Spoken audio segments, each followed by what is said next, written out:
오늘 이 아침에도 우리 주님으로부터 오는 크신 은혜와 평강이 오늘 이 아침에 여러분들과 함께 하시기를 바랍니다. 아멘.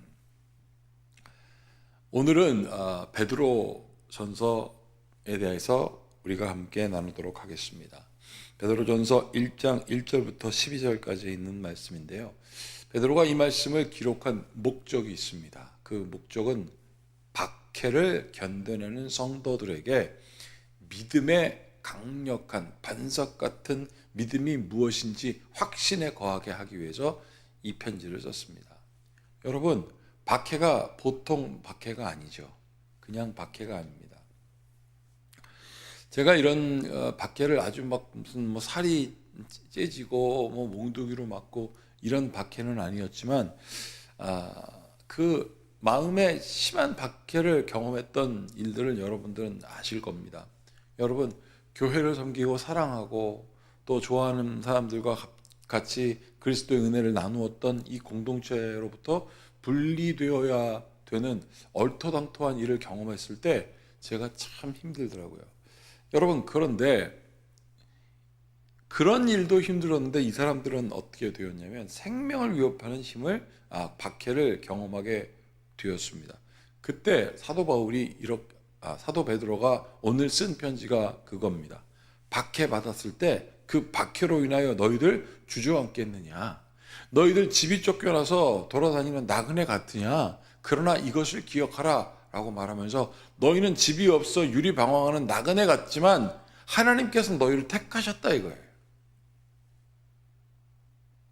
나는 나그네 같아서 집도 없고 너무나 힘든데 하나님께서 나를 택하셨다라는 것을 여러분 쉽게 받아들일 수가 없을 것입니다.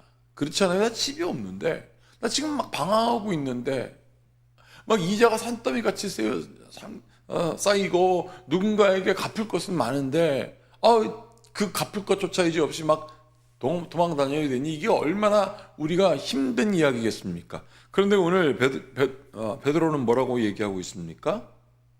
너희가 나그네와 같으나 뭐라고요? 택하심을 입은 자로다. 그게 바로 1절에 있는 이야기, 1절, 2절에 있는 이야기입니다. 자, 예수 그리스도의 사도 베드로는 본도, 갈라디아, 갑바도기와 아시아와 비두니아에 흩어진 나그네, 막 확 흩어졌습니다. 박해가 오니까 흩어져 버렸어요. 그 사람들을 일컬어 뭐라고 합니까? 나그네요. 정처 없이 돌아다니는 나그네. 그런데 그들을 향하여 2절 뭐라고 얘기하냐면 너희 나그네는 이런 사람들이다. 곧 하나님 아버지의 미리 하심에 따라 성령이 거룩하게 하심으로 순종함과 예수 그리스도의 핏부림을 얻기 위하여 택하심을 받은 자들에게 편지한다. 은혜와 평강이 너희에게 더욱 많을지어다. 내가 나그네가 되고 내가 다 빼앗긴 바 되었을지라도 이 모든 것이 하나님의 택하심을 입었기 때문에 일어난 사실이라는 것을 아는 너희들에게 편지를 한다는 거예요. 문제가 있었는데 그 문제는 이런 거야. 일일이 다 설명할 필요가 없었어요. 이 당시 초대교회 성도들이 갖고 있는 믿음이 굉장했다는 것입니다. 그리고 사도 베드로는 그들에게 편지하고 있습니다. 뭐라고요? 너희는 택하심을 입은 자로다. 비록 나그네와 같을지라도 너희들 택하심을 입었다 라고 지금 편지하고 있습니다. 그러면서 3절부터 12절까지 쫙 얘기하고 있습니다. 성부 하나님, 성자 하나님, 성령 하나님께서 너희와 함께 하신다. 박해가 너희에게 올지라도 그 박해가 우리에게 도리어 산 소망이 된다라고 말하는 거예요. 죽음이 우리 앞에 있고 죽이려고 우리의 생명을 끊으려고 하는 그런 압박이 막 오는데 그것이 도리어 산 소망이 되는 역설적인 희망이 그들에게 막 있음을 지금 베드로는 전하고 있었던 것입니다. 여러분, 당시 이 베드로 전서가 쓰여질 때의 배경이 어땠냐면 헤롯이 로마 전역에 불을 질렀습니다. 불을 지르고 불이 안 붙은 지역이 어디였냐면 딱 기독교 유대인들이 살고 있는 지역만 딱 불이 안 붙은 거예요. 이것을 네로는 어떻게 하려고 했냐면 이걸 누구한테 책임 전가를 해야 되겠구나. 여러 가지 역사적인 의견은 분분하긴 하지만 많은 사람들이 그렇게 생각합니다. 네로가 불을 질렀고 그리고 기독교 박해는 그때 극심했다. 왜냐하면 이 로마의 화재에 책임을 물어야 하니까. 그래서 불붙지 아니한 저 기독교 유대인들 땅을 봐라. 저러니까 저 사람들이 나머지는 다 불 질렀던 거 아니냐. 마치 자기들의 나라를 정복하고 회복하려고 하는 게 아니냐. 그러니까 박해가 심해졌고 사람들이 흩어졌습니다. 흩어진 구체적인 지역도 1절에 나오죠. 그러면서 이 사람들이 얼마나 힘들었을까요? 나그네 돼 버렸잖아요. 이 소식을 들은 베드로가 뭐라고 전하고 있습니까? 그냥 도망간 사람이 아니라 너희가 하나님께서 주신 그 은혜에 따라서 산 소망을 잊고, 그래 우리가 지금 나그네 되었지만 하나님께서 우리를 택하심을 믿는다. 오늘 우리가 찬양하였던 가사를 한번 보십시오. 341장 십자가를 내가지고 주를 따라갑니다. 이제부터 오직 예수로만 나의 보배 삼겠네. 세상에서 부귀영화 모두 잃어버려도 주의 평안 내가 받고 영생 복을 받겠네. 여러분, 이거는 그냥 쓰여진 가사가 아니거든요. 삶을 통하여 경험되었던 그리스도로부터 오는 소망. 제가 우리 교회 건축할 때도 참 어려웠습니다. 6개월이면 짓는다고 했는 게 1년이 넘었거든요. 그 안에 뭐 물질적으로 왔다 갔다 왜 돈을 주느니 안 주느니, 여러분 그러다가 결국은 엘리베이터를 못하게 엘리베이터 박스는 만들어 놓고 엘리베이터는 포기하는 단계에 이르렀어요. 근데 마음이 이렇게 차분해지더라고요. 엘리베이터 없으면 걸어 다니면 되지 뭐. 걸어 다니면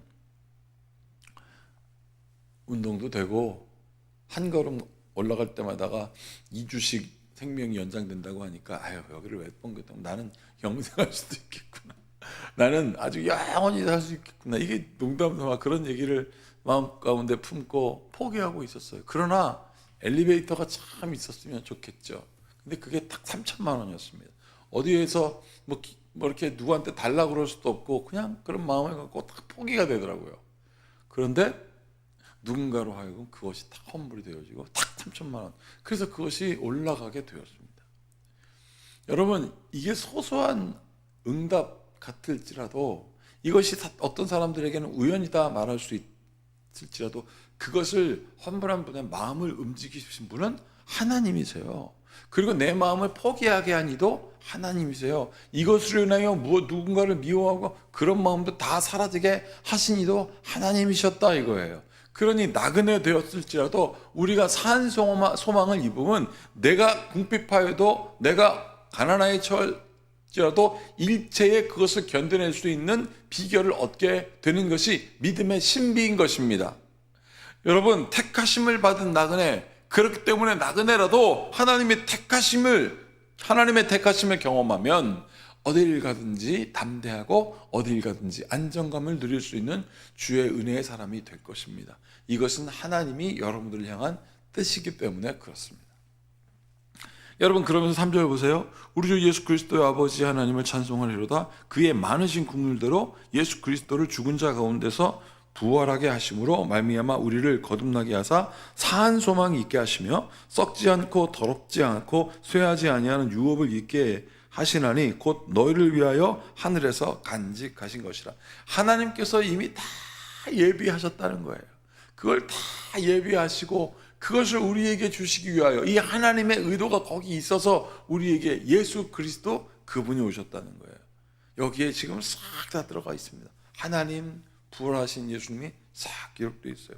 그러면서 5절, 너희는 말세에 나타내기로 예비하신 구원을 얻기 위하여 믿음으로 말미암아 하나님의 능력으로 보호하심을 받았노라.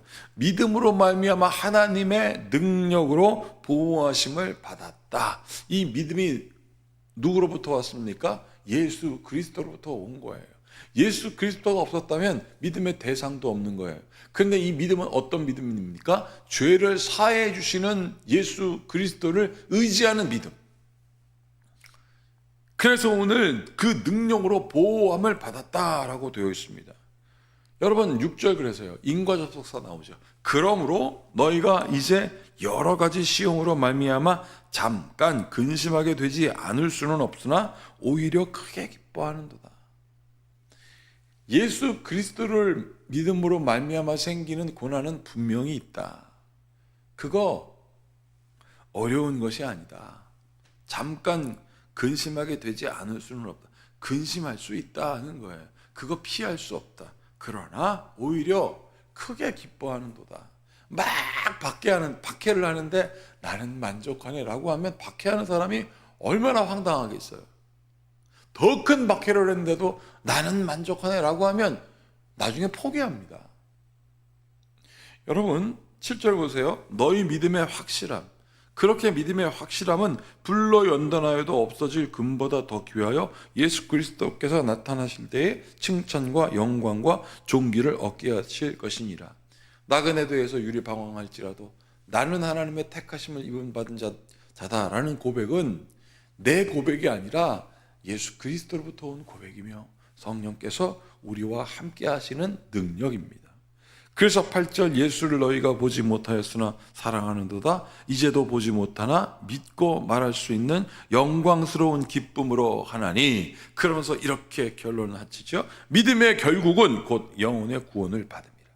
우리가 예수 그리스도를 믿음으로 영생에 이르는 것, 누구든지 나로 말미암지 않고는 아버지에게 갈 수 없다는 것, 예수 그리스도로 말미암아 영생을 얻게 된다는 그 믿음의 놀라운 역사는 하나님의 의도이고 예수님의 역사이며 성령께서 지금 우리를 보호하시는 하나님의 은혜입니다. 이 말씀을 굳게 마음에 새기고 택하심을 받은 나그네, 비록 나그네 같을진 모르지만 하나님께서 나를 택하셨다는 그 믿음으로 조금도 흔들리지 않는 여러분들이 되기를 바라고, 저를 위하여 그런 말씀의 종되게 해달라고요 기도해 주시기를 바라겠습니다. 함께 같이 기도하겠습니다.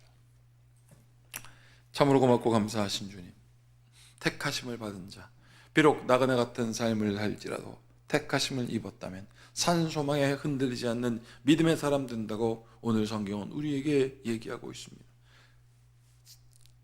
극한 박해가 오고 그 박해 가운데 오히려 주님을 의지하는 마음으로 살아갔던 믿음의 선조들을 기억하며 하나님 아버지, 오늘도 주님께 나아갑니다. 한 걸음 한 걸음 주님께 나아갑니다. 우리와 동행하소서. 예수님의 이름으로 기도하옵나이다. 아멘. 이제 우리 모두 주님께서 가르치신 기도를 드리겠습니다. 하늘에 계신 우리 아버지, 아버지의 이름을 거룩하게 하시며 아버지의 나라가 오게 하시며 아버지의 뜻이 하늘에서와 같이 땅에서도 이루어지게 하소서. 오늘 우리에게 일용할 양식을 주시고 우리가 우리에게 잘못한 사람을 용서하여 준 것 같이 우리 죄를 용서하여 주시고 우리를 시험에 빠지지 않게 하시고 악에서 구하소서. 나라와 권능과 영광이 영원히 아버지의 것입니다. 아멘. 예배를 마치겠습니다. 여러분, 오늘 이 말씀을 굳게 마음에 새기고 택함 받은 자로서의 담대한 삶, 성부 하나님, 성령 하나님, 성자 하나님이 늘 우리와 동행하시고 그분들이 주신 그 믿음에 따라 사는 성도가 되게 해달라고 우리 모두 함께 같이 기도하겠습니다.